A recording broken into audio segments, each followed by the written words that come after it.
my aunt came to pick me up, I knew something was wrong too.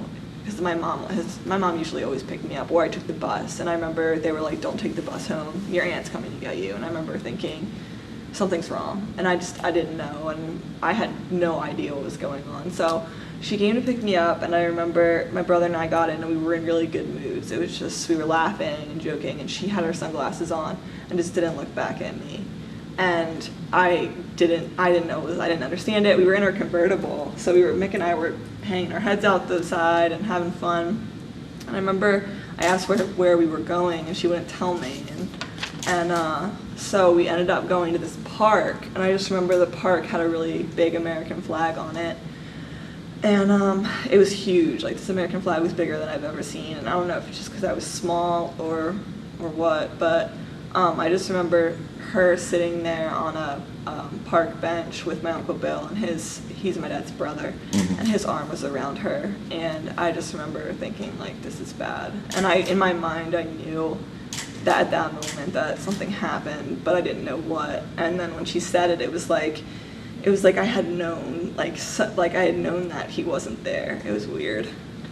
How tough is that to be 9 years old? And I can't even go back to where my mind's thoughts are, that trying to fathom world politics or playing. Yeah, I mean, it was, I just thought, like, that's my dad. Like, that's my dad up there. And I just remember thinking, like, how could that happen? And what did they tell you about your father at that time? I mean, it all came from my mom, and she said, Daddy's in a better place. And I remember just thinking, my dad was really in tune with nature, so I just remember thinking I was so happy that he was, because it was like he was all around me, you know? And I just got that feeling that I would never be alone. And in the days afterwards, I know it's tough at night. What are your politics now? How do you form, and what's going on in the world and the world since 9/11? It's definitely harder because, I mean, I still to this day have not seen the actual footage. And I know I have to at some point. I just have to come to terms with it. But I just try to stay involved, and I read the news, and it's actually really funny. My stepdad has very strong political opinions, so he'll oftentimes step in and give me advice, and I like to ask questions, and I think my teachers do a good job too, keeping me up to date. At least in high school they did. And I'm not afraid to read things in the news because I know stuff happens, and I know I need to be educated to make good decisions. And for me, I really can't remember. I just remember the day they told me. I came home and I just sat. And I just looked, my cousin had a pool, and I was just staring at the pool.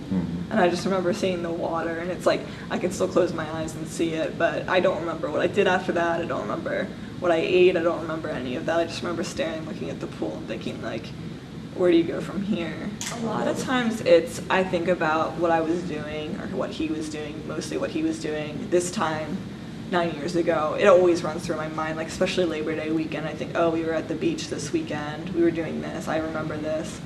And the day, it's not so much, because I'm pretty religious, and I think about it as his birthday into heaven, kind of.